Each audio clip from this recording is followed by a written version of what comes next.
Before dawn in Stanley Park, a security camera catches a long, low shape crossing an interior path near the tree line. The tail alone runs almost the full length of a park bench slat. Shoulder height sits below the top rail of the low wooden fence beside it. Ears rounded, gait unhurried. Within hours, BC conservation officers close trails, sweep the peninsula, deploy hounds. They find no fresh tracks past the interior forest edge. No scat, no cat. Metro Vancouver is not supposed to have resident cougars. This one had walked into the middle of a modern city surrounded by water. The incident is not unique. It fits a pattern the BC Conservation Officer Service has logged for years across Metro Vancouver, and the pattern makes the official position sound stranger than it is. Officers will tell you plainly, there is no resident cougar population inside city limits, no breeding pairs downtown, and almost every animal that turns up on urban pavement is a single young male on the move. That is the science. The science does not stop the animals from arriving. Confirmed urban cougar events in the region tend to end the same way. Officers respond, close a trail or a park, sometimes tree the animal with hounds, sometimes tranquilize it, sometimes never see it again. What almost never appears is a second cougar with the first. No females, no cubs, no den. When physical evidence is recovered, a treed animal, a road-killed body, a clean set of tracks, it points to one traveler at a time. That, on its own, would be a tidy mystery, except the sightings keep coming from places one traveler cannot easily reach. British Columbia has cougars. Provincial biologists estimate the population at several thousand animals, distributed unevenly across the mainland and the coast. Vancouver Island holds one of the densest concentrations of the species anywhere in North America. The Coast Range, which begins where North Vancouver ends, contains prey, cover, and elevation. On a map, the animal has a home on every side of the city. Vancouver itself sits in the gap. Most reports, the public files never survive daylight. A large house cat under a porch light becomes a cougar. A coyote at dusk, seen from a car, gets stretched in shoulder height and tail length until it doubles in size on retelling. Bobcats with docked-looking tails get promoted. Dogs off-leash on a poorly lit trail account for more calls than anyone likes to admit. Officers know this. They are not being coy when they downgrade a report. They are applying a standard. That is what agency skepticism actually is, not concealment, a filter. The filter has caught almost everything. It has not caught everything. Trail cameras in the Capilano, Seymour, and Lynn watersheds produce clean cougar footage often enough that it barely makes local news anymore. Backyard cameras in West Vancouver, in Deep Cove, in the green belt behind the university endowment lands capture the same silhouette moving through the same yards where children play in the afternoon. In those cases, misidentification is not the issue. The animal in the frame is a cougar. The only question is how many. Almost every time researchers or officers dig into a cluster of sightings in one neighborhood, the cluster collapses into one animal. Sometimes it is trailed for a week and vanishes back into the watershed. Sometimes it dies on a road. What does not tend to happen is a second individual replacing it. This is the real shape of the problem. Not a hidden urban population, a door. The geography explains the door and then closes it again. The North Shore watersheds run down from the coast mountains as unbroken forest and empty directly into the northern edge of the built-up city. An animal can walk that corridor for a full day without leaving cover. Once it reaches the last ridge, the forest ends and the suburbs begin. But the suburbs themselves still have ravines, greenways, salmon streams, and the kind of dark backyards a cat can move through at 3 in the morning. The land that ought to stop a cougar helps it. That is why the North Shore sits at the top of the sighting map. Then the barriers arrive. Highway 1 cuts across the peninsula. Burrard Inlet separates the North Shore from the downtown core. The Fraser River divides the entire southern half of the region into a lattice of islands, bridges, and industrial land. To get from the coast mountains to Stanley Park, an animal has to solve at least one of those.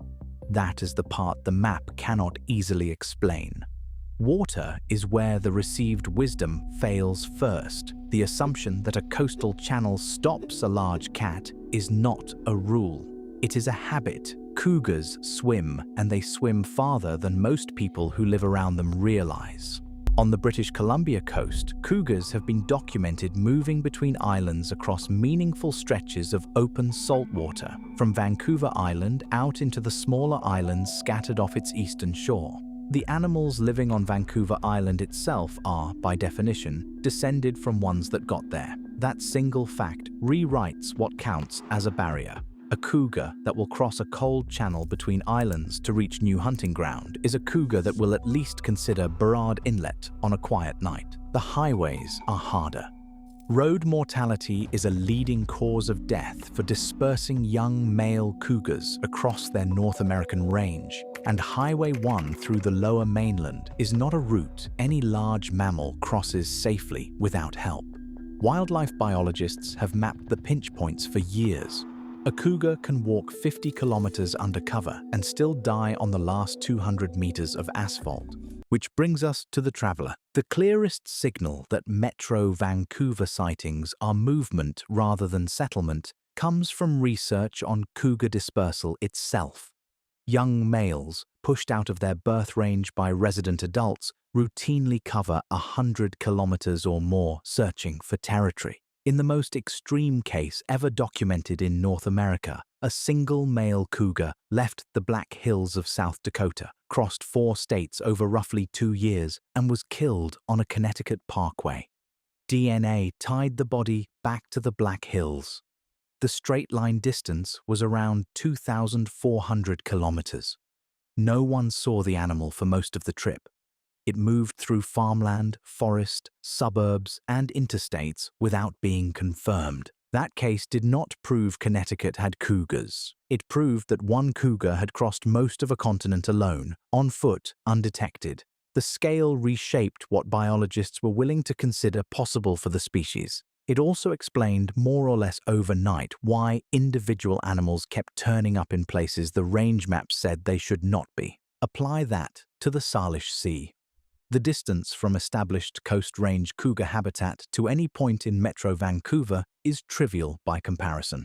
100 kilometers is a single dispersal event for a young male. 50 kilometers is a weekend. The animal in the park did not need to defy biology to get there. It needed a corridor to walk, a bridge or a swim to reach the peninsula, and enough darkness to move without being seen. All three exist within the region. All three exist most nights of the year. What the science will not do is turn that traveler into a colony. A young male on his own is a genetic dead end. Without a female making the same journey, and without a second generation born inside the city, none of these sightings add up to a population.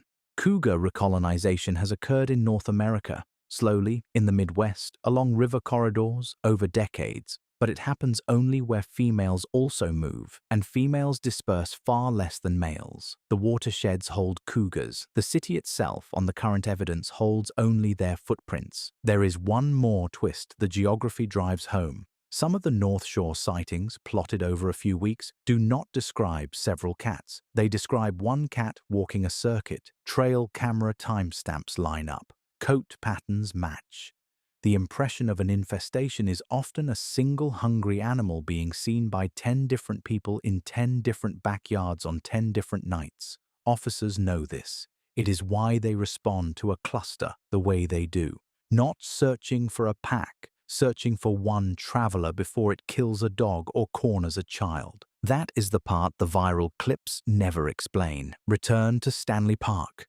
The camera frame the officers pulled that morning shows an empty path now. The same wooden fence, the same slice of interior forest, no animal in it. Pull back on the map and the whole picture appears at once. The coast mountains, dark and continuous, sitting at the top of the frame. The forested watersheds running south. The North Shore neighborhoods, the inlet, the peninsula, the bridges. Somewhere in that chain, on one specific night, one specific animal chose a route and used it. What the evidence proves is that a cougar reached the middle of a city surrounded by water. What the evidence does not prove is that the same cougar or any other is still inside it, or that a second animal is on its way. The species is not colonizing Vancouver. Individual travelers are passing through it, occasionally, using a landscape that was never designed to keep them out. The land can carry the animal in. It cannot hold on to it. The next one is already somewhere on the ridge above a reservoir, walking a corridor no one has photographed yet. Headed for a fence line, the map still says it cannot reach.